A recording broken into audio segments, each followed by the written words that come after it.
ભુજ તાલુકાના police line main gate પાસે જ રોડ ઉપર ભૂવો પડ્યો.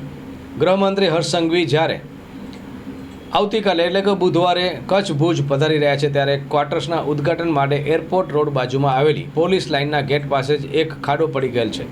કોઈની પોલીસવાળાની ગાડીઓ અંદર આવતી જતી હોય છે. આ ભૂવાની અંદર તો મોટે ભાગે નુકસાન થાય એમ છે. સત્વરે સમારકામ થાય એ જરૂરી છે. સ્ટોરી બાય કિરણ ગોરી, મા ન્યૂઝ, ભુજ, કચ્છ. લોન પર ફોન 15 વર્ષ જૂનું ગુરુ મોબાઈલ એન્ડ ઇલેક્ટ્રોનિક્સ. દરેક કંપનીના જૂના અને નવા મોબાઈલ લોન ઉપર મળશે અને ઇલેક્ટ્રોનિક્સ આઇટમો ફ્રીજ, ટીવી, વોશિંગ મશીન. ગુરુ મોબાઈલ એન્ડ ઇલેક્ટ્રોનિક્સ, સંતોષી માતાના મંદિર પાસે અને અમારી અન્ય બ્રાન્ચ ગુરુ મોબાઈલ પોઈન્ટ, આભા હોટલ નીચે, પેટ્રોલ પંપ સામે, ભુજ. તો મેળવો લોન પે ફોન અને તમામ ઇલેક્ટ્રોનિક્સ એપ્લાયન્સીસ.